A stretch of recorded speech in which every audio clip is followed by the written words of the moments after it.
From KGW News, this is Straight Talk with Laurel Porter. Hello and welcome to Straight Talk. I'm Laurel Porter. We are looking ahead to the November 8th election, now a little more than 4 weeks away. One of the most competitive races is in the 5th Congressional District in Oregon, now held by Congressman Kurt Schrader until the end of the year. Democratic challenger Jamie McLeod-Skinner defeated Schrader in the May primary, the first time a sitting member of Congress has lost in an Oregon primary in 42 years. McLeod-Skinner now goes head-to-head with the Republican nominee, Lori Chavez-DeRemer. If you live in Oregon's 5th District, this is your race. Here's a look at the map of the newly drawn district. It runs from Portland in Multnomah County through parts of Clackamas, Lynn, Marion counties, but not Salem, Deschutes County, including Bend, and a small part of Jefferson County. In this episode of Straight Talk, we will meet the candidates and hear why they believe they are the best choice to represent the diverse 5th District, one which the Cook Report lists as a toss-up in the November election. Here is a brief look at the candidates. Jamie McLeod-Skinner is a Terrebonne attorney and part-time emergency preparedness coordinator for Oregon's DHS and a board member of the Jefferson County Education Service District. If she wins, she would be the first openly LGBTQ person elected to Congress from Oregon. Lori Chavez-DeRemer served as the mayor of Happy Valley from 2010 to 2018. She and her husband founded Anesthesia Associates Northwest, and they also own health and wellness clinics that treat drug-resistant depression.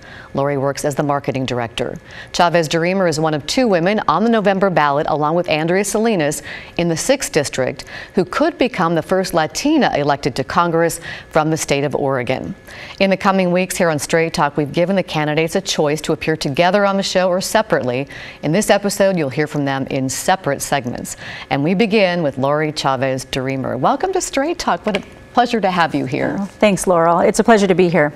I'm excited for this race. And I'm sure you're excited for the election to get here on November 8th. Oh, you know, as a candidate, when you're running in Oregon, making sure you can get to as many people as possible who care about this district. So we have been on the trail for almost 15 months. It's an exciting time. We're down to ballots dropping in just 2 weeks, and we're looking forward to the November 8th election. And analysts say that in your district, it tilts slightly to Democrats. They have about a 5-point voter registration edge. As a Republican, why do you think that you're the best choice for the district? Well, I've asked myself this over the years just living here in Oregon for the last 22 years. And, you know, often we see that one-party rule, you tend to not have a voice at the table. And I think people are ready for change. And if you, out on the trail, and including with my own family, you ask yourselves, are we any better today than we were 2 years ago, than we were 10 years ago? And the answer is resoundingly no. People are clamoring for change. We're seeing a lot of issues that people are addressing. And I'm sure we're going to get to these issues because they're important ones. The economy, inflation, crime, education, all those have come about as we've talked to people. And so I'm looking forward to representing the 5th District. I was mayor of Happy Valley for 8 years, as was mentioned, an 18-year business owner and a mom of beautiful twin girls who I've raised right here in Oregon. So I'm excited, have a proven track record, and I look forward to serving. Well, let's dig into those issues. Inflation, top of mind for a lot of people, soaring gas prices, groceries. If you get to Congress, what measures would you support to try to bring down inflation? Why is your plan better than your opponents? Well, definitely having a plan is the key. We can all address the problems and recognize what they are. And I don't think that as voters in Oregon's 5th District, we can't tell them anything different than what they're feeling and what they're seeing. We know gas prices will possibly hit $6 a gallon. We know grocery prices have been up, and we see it every single day. And we saw it also with our education, over the last couple of years with our kids and how far behind we are. So for me, it's about real change and having a proven track record. And as mayor, I wanted to make sure that we kept taxes low. I wanted to make sure that people could keep more of their paycheck. What would be your plan to bring down inflation? Oh, for sure. Well, we have to make sure that we have to be energy independent as one. And when we talk about that in Oregon, we have to make sure that we have a foundation for growing our economy, creating more jobs and being job creators. So I want to make sure that when I get back to DC, that people know that Oregon's on the map. We have to be a job creator. We have to keep regulations low, and we have to keep taxes low so that we can burst that economy that has been missing for so very long, and small businesses have been hurting. I know as a mom, you've probably been concerned about the mass shootings we've seen across the country. And then we had a deadly shooting in Bend at a Safeway in the district that you want to represent. And that shooter used an AR-15 style weapon, as a lot of shooters have. Would you ever support a ban on assault style rifles? Well, Well, first of all, we want to make sure that we recognize, you know, the tragedy that happened in Bend, and we saw it at the Clackamas Town Center years ago as I was mayor. My husband was in that mall during that time, and you know, these are violent crimes that we have to make sure that we can get a hold of. I can tell you violence across the state of Oregon is happening, and it's shot up, and we see that with our gun crimes, and we see that with our property crimes. I can tell you this, people have a right to their Second Amendment. For sure, and we have to protect those law-abiding citizens. I'd like to make sure that we enforce the laws we have on the books already. But would you support a ban on assault-style weapons? I would not support a ban. Full assaults are already banned. We already have to go through background checks when we're purchasing a weapon, if we have any felonies or misdemeanors or domestic violations. You cannot own a gun if you don't do that. But this is about violence and mental illness and a culture crisis we have in our country, because the gun doesn't act alone. So are there any gun safety measures, additional gun safety measures that you would support, say raising the age to buy an assault-style rifle from 18 to 21, expanded background checks, maybe banning high-capacity magazines, any measures like that that you could support? Well, we do have those measures on the books. I mean, right now, when we go to purchase any sort of sidearm, you have to have a 4473, which is a full background check. We have that on the books already. We also have to make sure that we don't have any other misdemeanors or felonies on our record in order to purchase any sort of sidearm. So those are in place, and we have to make sure we enforce those. Why are people allowed to get guns if they have any of those records? So protecting our law-abiding citizens is important to me. Making sure that we don't have guns in the hands of people who have a criminal background is also important to me. We need to protect that. Another really important issue to a lot of people in your district is abortion, and you have said you support the Supreme Court's overturning of Roe v. Wade. If you're in Congress and it comes up for a vote, would you vote for a federal ban on abortion? Yeah, this question has been asked to me so many times. I never want to see this on the floor of Congress. I think exactly where it came back to the states. I trust Oregonians to make this decision, and we know it's protected here in Oregon. I support access to abortion in the first trimester. That has never changed. Of course, for rape, incest, and the life of the mother always should be protected. Criminalizing women is a non-starter, and a national ban is not something I ever want to see on the floor of Congress. And you've said in debates that you support a common sense approach to abortion, but in May you tweeted that you support the heartbeat bill, which would trigger a ban on abortion at 6 weeks, which is a time when a lot of women don't even know they're pregnant. Do you stand by that support for the heartbeat bill? Well, there was a conversation about what could this look like. You know, if we had to have this conversation. And I know that there's been conversation about the pain bill. There's been conversations about, you know, the 24-week when a baby cannot survive without the mom. There's all those conversations. I think the exact thing that should be right here in the hands of Oregonians, and that's where I would like to keep it and not have it on the floor of Congress. Well, I'm not quite understanding what you're saying, but would you support a heartbeat bill? Do you think that pregnancy or abortion should be banned after 6 weeks? Yeah, I would not support a ban in Congress at all, a federal ban. I want Oregonians to have this decision. This is where I trust that. But it ever came up in Oregon, would you support that? A vote in Oregon from the legislator? Well, would you ever support a ban on abortion at 6 weeks or after? No, I think women should have access up until the first trimester. All the way up till 12 weeks? Yes, the first trimester. So you changed your mind on what you tweeted? No, I did not change my mind. I have always felt this way. That question was asked on a conversation about if this ever came to the floor of 6 weeks, what does the conversation look like? I think we showed the tweet, though. I think you said support the bill, the heartbeat bill, in May. Yeah. Which would seem different than what you're saying now. No, it's not different. My position has never changed, Laurel. Just up to 12 weeks. Oh, yes, I think women have asked that access. I trust women. I trust Oregonians to make that decision. Well, let's jump to homelessness, because 35 years ago, Congress said that it was going to end homelessness. Of course, we know that didn't happen. It's gotten worse. There's a lot of discontent. So if you're in Congress, what federal measures would you support to try to get people off the streets, into shelters, and into permanent housing? Oh, for sure. We're experiencing this. I think we just saw the most recent report of 15,000 homelessness, and I'm not sure that that's even the correct number as far as when we do these counts within the county. We have to make sure that we're addressing all the issues that are affecting homelessness. affordable housing is one of them that we have to address, and are we prepared to have more housing? And that's a land use issue that communities will have to address. But we also have to make sure that we're protecting our veterans that are on the streets. We have to make sure we're protecting our seniors. The mental health crisis and the drug addiction crisis is rampant, and we can see it. As I drove here today, we're seeing it on every corner.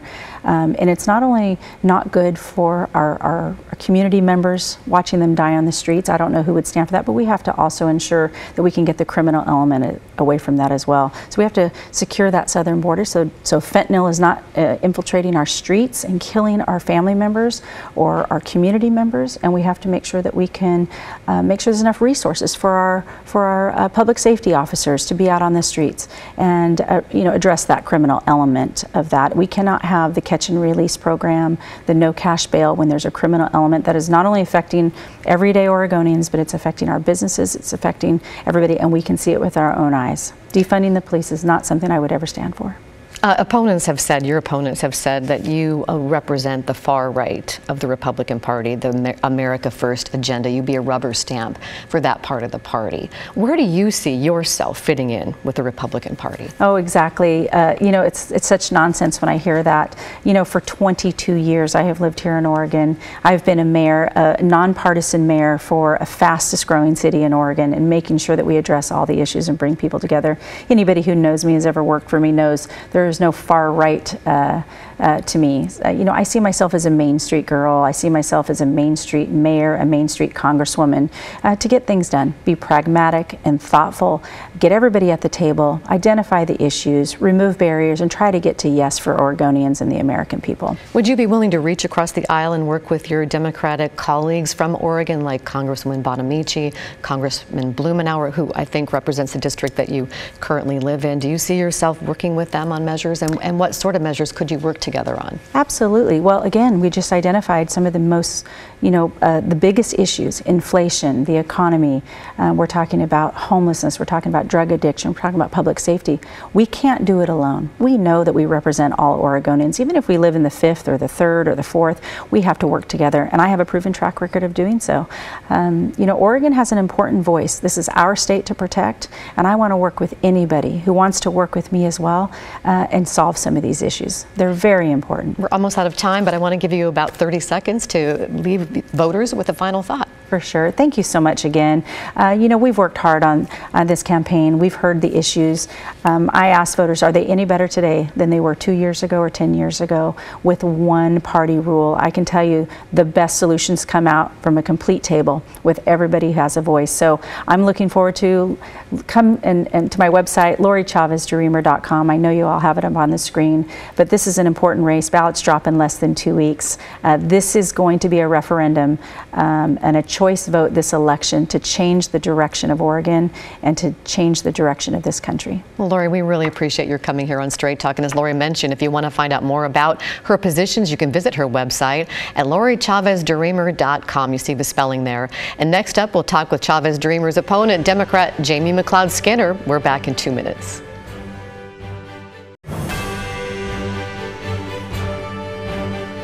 Welcome back to Straight Talk. I'm Laurel Porter, and we're talking with the candidates in Oregon's 5th Congressional District. Very competitive.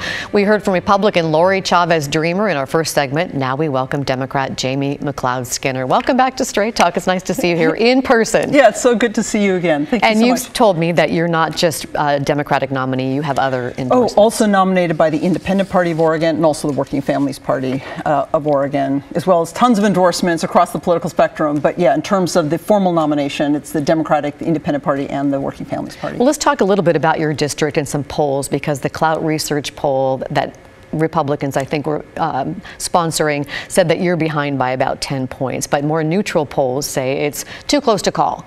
It's a dead heat. So why do you think that you are the best choice for the district? There are a lot of undecided voters. What could you tell them about why you think you're the best representative for the district? Well, first, a word about polls. Push polls, you can get to say anything. And folks who have gotten some of those push polls find them really ridiculous. Evenly distributed, and actually a fair poll shows that's technically even, although I'm up a point or two. And that's because I've got the experience on the ground. I've been talking about the issues that Oregonians care about. My experience in wildfire recovery, the work I did just last year in leading a community that lost a third of its homes and businesses to wildfire, being a small business owner, being a working family, a former union member, coming from humble roots, and also just having the background that is a strong connection with Oregonians.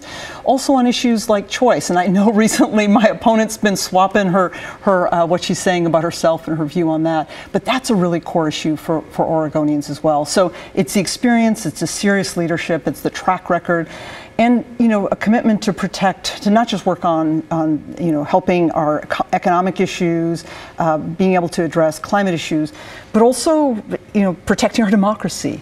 And also protecting our fundamental personal freedoms. There's a clear distinction in all these areas. Well, I'm sure you hear this across your district, but really a top concern is inflation, the soaring gas prices, groceries, just about everything. What is your plan when you get to Congress to try to bring down inflation, and why is it better than your opponents? Sure. So there's short-term and there's long-term steps we need to take. In the short term, we need to address cost of living issues, the cost of housing, the cost of prescription drugs. I actually don't take big pharma money because I don't take corporate PAC money because of accountability and commitment to be accountable to voters. We need to bring down prescription drug costs and help Oregonians address those cost of living issues. The cost of gas, one of the things that we're seeing right now is price spiking, price gouging on gas. We've seen refineries on the West Coast closing down, unscheduled closings that's driving up prices. If anyone's really serious about the price of gas, we should all be outraged at that, as opposed to celebrating it for political gain. In the long run, on economic issues, we need to address supply chain issues. We also need to invest in a 21st century clean energy economy. That's some of the investments that Democrats recently made in Congress with the Inflation Reduction Act. We need to double down, get those resources, and invest them in our economy. Well, let me ask you about one of your ads, because in one of your ads you say Congress isn't getting the job done and that you will shovel through the BS even if it means opposing some members of your own party. Yet your critics say you're endorsed by Nancy Pelosi, the Speaker of the House, and you've tweeted your support, and you just mentioned it, your support for the Inflation Reduction Act, which Republicans say is reckless, big spending. It helped lead to inflation, and actually analysts say it's not going to bring down inflation. I think they've said it 0.01%. So where do you see yourself actually shaking things up and not being a rubber stamp for the Democrats? Sure. On issues like, I don't believe that members of Congress should be able to trade stocks. That's a key issue. I think we should lower prescription drugs. We have Democrats have not been able to get that to move through the House. Yes, it did in the Inflation Reduction Act. It started that process with dropping the price of insulin. That should be across the board. That's only for Medicare recipients, right? That's only for Medicare, exactly. Again, I think we've got members of Congress on both sides who are in the pockets of big pharma and other major corporations as well. So those are just two examples of areas we need to push the politics and actually get stuff done. You know that crime and gun violence is really a big problem. It's risen in big cities and in Portland. Portland's not alone in that. But your opponent has said, and attack ads against you claim, that you have supported defunding the police. Have you ever supported defunding the police? Have you ever supported cutting resources for police? And would you ever? No, and just the opposite. And first of all, those spliced photos are ridiculous. So what you see in commercials when people try to sway things is they will make fake pictures and they'll put it out in front of people. Ironically, especially on this issue, I'm the only one in this race who's actually increased funding for police, for accountability, for training, and for officer wellness. I did that as a city manager. I did that as a council member and vice mayor. Just last year, when I worked in talent as the interim city manager, when I got there, they did not have 24/7 coverage. When I left, they did. That's why the former chief of police in Bend is endorsing me in this race and is coming out publicly and calling her out on a ridiculous ad saying that's just not true. Well, this topic came up in our last segment, the topic of abortion. It's important to a lot of people in your district. Your opponent has called your position extreme, saying that you support the right even to late-term abortions, last-minute abortions. What do you want voters to know about where you stand on abortion? Well, I think they should know where both of us stand, and she has flip-flopped on this issue. Just a few months ago, she stated very clearly on the record that she would ban access to abortion at 6 weeks, before a woman even knows she's pregnant. For myself, this is an issue that's between a woman, her doctor, and her God. We have heard too many heartbreaking stories about people with complications that come up. It's not for politicians, not for government to step in and tell us what to do with our bodies or when to start a family. And this is personal for me. My wife actually had a miscarriage, and she would have bled out had she not had access to an abortion. It's not the right of the state or politicians to step in and tell doctors when and where to provide medical support to people who need it. So even late-term abortions, though, you think that right should be protected? If I was a medical professional and knew every detail, I would feel confident establishing policy on this. My opponent is not, and people in Congress are not. This is a decision that is between a woman, her doctor, and her God, quite frankly. This is a family decision. They're medical emergencies that come up. The government has no right coming in and mandating how we should handle medical emergencies. Another topic on a lot of people's minds is homelessness. You can't help but see it all over the country, but in this state, and particularly in Portland. What would you do as a member of Congress to try to end homelessness, or at least reduce it and get people into permanent housing? Short and long-term solutions. Again, in the short term, get emergency facilities for people to move into so they're not on the streets.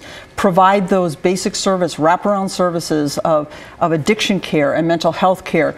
My opponent is against any government-funded health care, has said that clearly, and that includes Medicare and Medicaid. Although she's kind of walked that back. She's walked all her points back, frankly, from what she was saying just a couple weeks ago. Because the polling is showing that that's not where Oregonians are at. And so she's reframing a lot of this. In the long term, for housing, we need to invest in affordable home ownership housing. I'm actually right now working on an affordable home ownership project here in Oregon. It's a pilot project that we can use throughout the state and potentially nationally as well. And the home ownership piece is important so that families can build up equity in themselves. What we're seeing across the country is major corporations going in, buying up the housing stock and then cranking up rental rates. So we need both the supply of housing, but we also need people to be able to buy their own homes. I want to ask you about the term progressive, because when you were running in the primary, and I called you a progressive, a lot of people called you progressive when you're running against Kurt Schrader, and you seem to embrace the word progressive. Now it seems like you're shying away from the label progressive. Why?